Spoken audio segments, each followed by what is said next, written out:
And I think that for me, there's a direct correlation between how depressed I am on the road and how much I'm masturbating in the hotel room. And the more you masturbate, the more depressed you get, or vice versa? That's directly connected. So if I know that if I jerked off 2 or 3 times, like on Saturday, I'm having a bad week. Like it's not bad shows, but I'm just not doing well. I'm not happy. That's odd to me that you masturbating directly ties into doing other things. Like, I can't possibly go to the Space Museum while I'm in Houston because I've already jerked off twice. What's the point? Why go pay homage to all the brave men of the Gemini and Mercury rocket programs when I've already rocketed arcs and loads onto my own stomach and made stomach pancakes? I think the thing is that Nothing? I said potato pancakes by accident. I think the thing is I'm jerking off more, okay, if I'm already bored and lonely and depressed in the hotel room. In other words, see, I don't know why you and Push don't go out together. We have. Go out on your wife. You go out on the road with your wife. We have, and it's great. Out, you get the big laughs, and then you come home and you just destroy your wife. You're we've done it. It's fun. Her dick. It's fun. We've had a great time. What a disgusting thing to say. That's horrible. Yeah. We've had a great time doing it together, but it just doesn't always work out that way where we can hit the road together. I was at a hotel with my wife, and she caught that. I don't think I ever told the story on the podcast, but she caught me jerking off. Yeah. We had sex, right? Yeah. And then she was sleeping, and this is like a year into the relationship. She's sleeping, and I go in the other room and I put a porno on, and I'm rubbing one out like, well, she's asleep, and I'm still a little fired up. Yep. And man, what I didn't know was she saw me jerking off and just like tiptoed. She didn't want to bother me. That's how cool she is. Like she tiptoed, not like, what the fuck are you doing? Yeah. Like she just kind of like tiptoed back into the bed and went to bed. And like 3 weeks later, we were driving to Vegas, and she goes, remember when we were at the hotel and you were jerking off? And I was like, what? Like, that's the craziest thing I've ever heard. And she goes, no, I saw you. Like, she made it clear, like, for me to back out is like, I'd be a sociopath. Sure. And I go, yeah, you were asleep. She goes, porno and jerking off to porno, is that important to you? And she said it. That's the thing with her. She'll say things so pragmatic. And she'll say it so matter-of-factly. Like, she's never being, like, cunty or bitchy. She's really wants to know this guy that she's going to marry.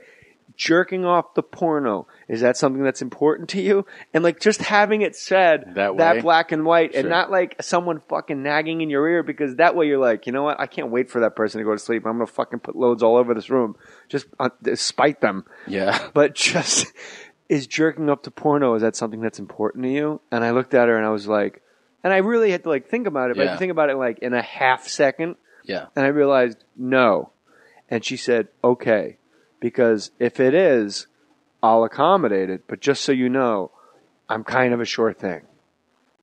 And that was like what's, and then like you pull over and have sex on the side of the road. Yeah. Like what's hotter than that? And then, but when someone presents it to you that way, and we're never apart, so I'm never like on the road for 2 weeks, like banging them out to your. But that's a huge thing. That's a big part of it, man. Like wake me up whenever you. Her stance. But I'm saying the big thing is that you're together a lot.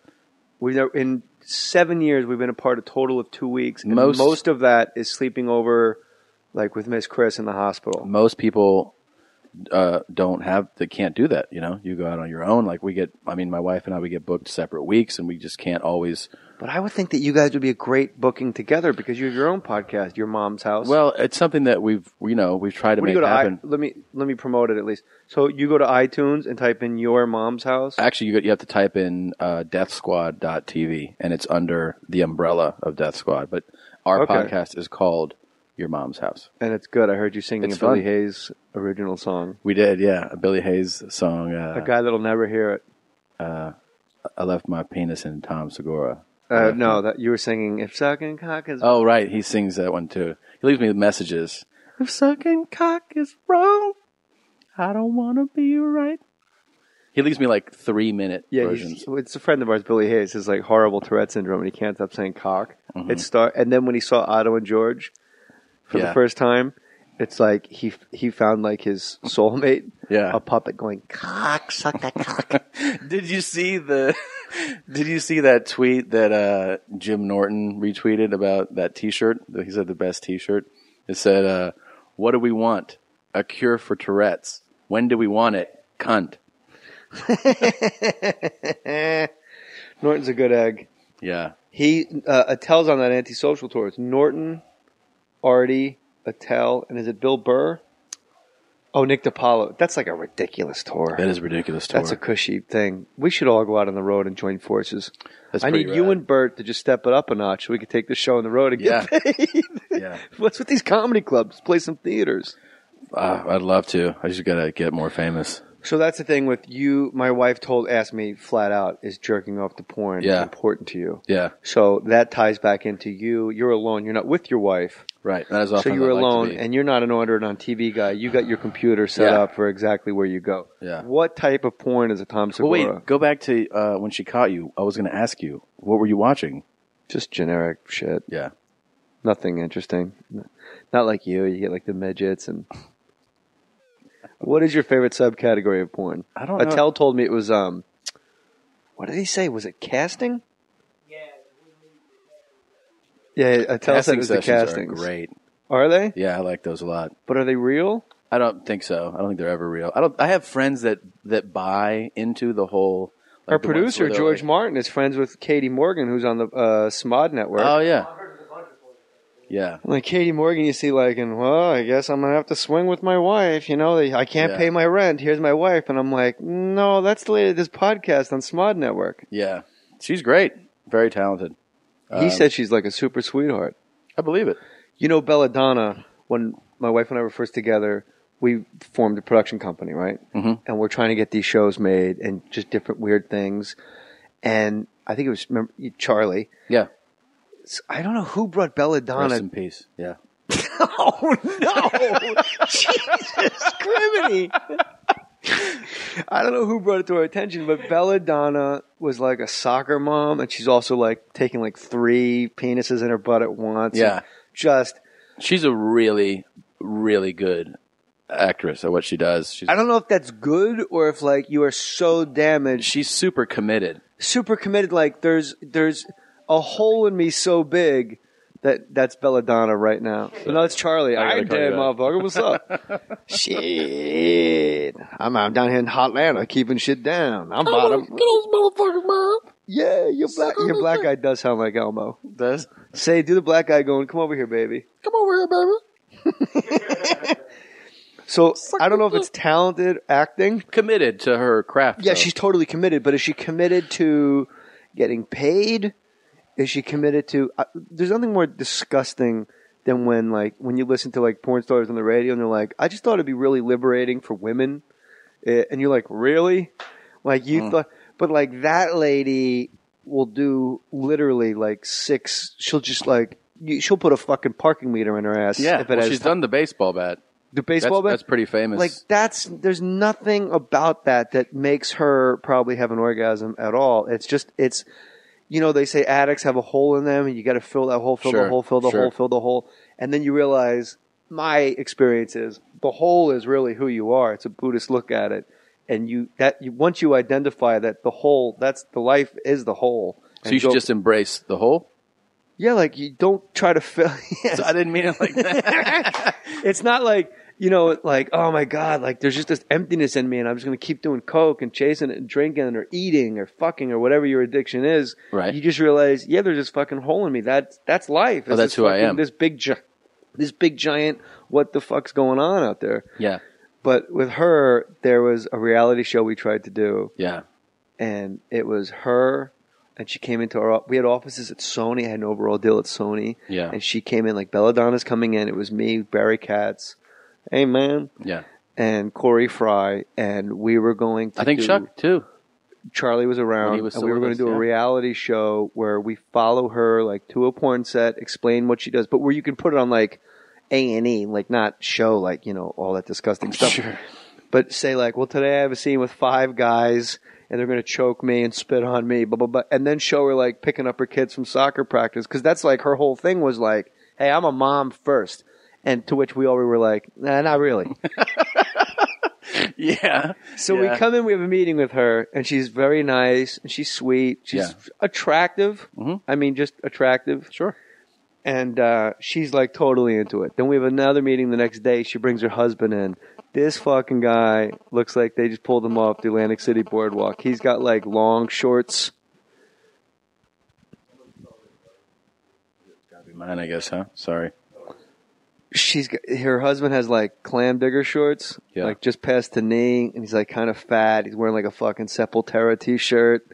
He's just like a fucking mess, like a disgusting mess. And we're explaining like we're gonna go pitch this show. It's gonna be great. And he just goes, "Hold on, let me just cut through the bullshit here. How much money does she make?" And we're like, "Well, that's not how it works. Like you have to sell the show first, and then you get paid." He goes, "So she's just working for free." And we're like, "No.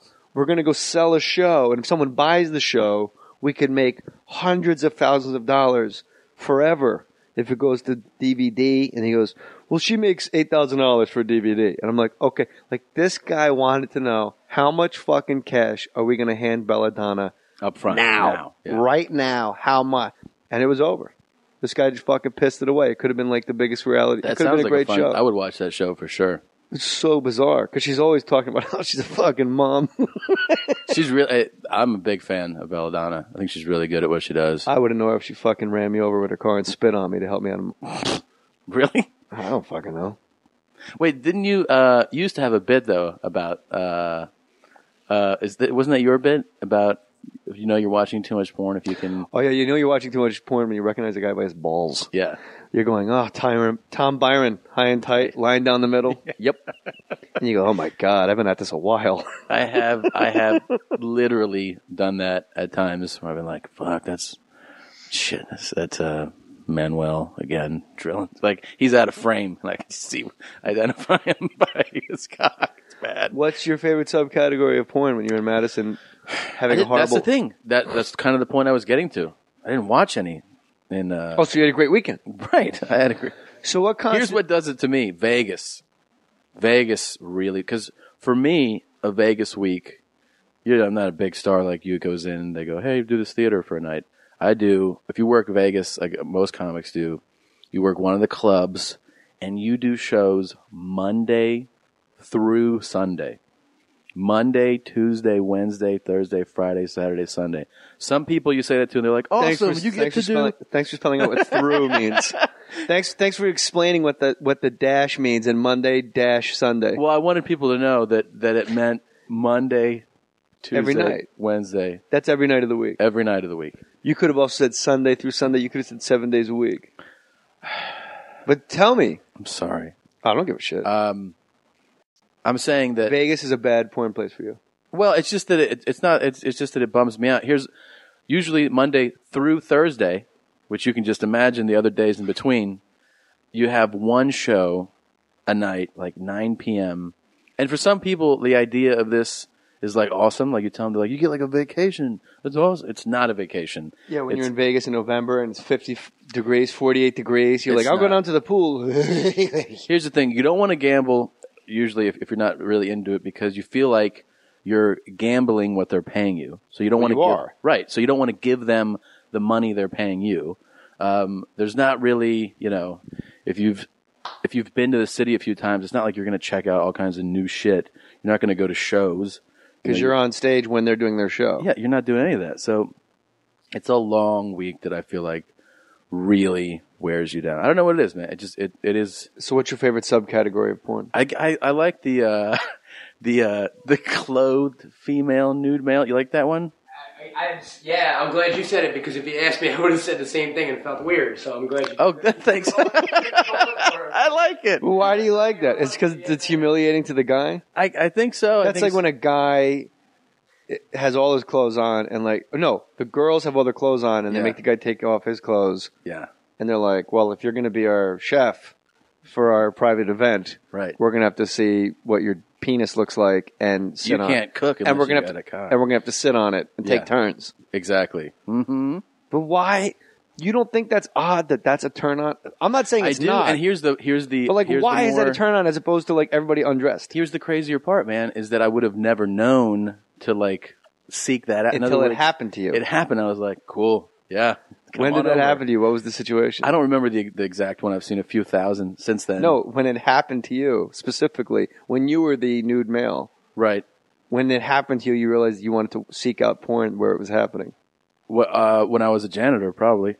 You got it. I know you don't want to, and you've asked me in the past not to bring it up, but you got to spill that shit. Well, I was cleaning,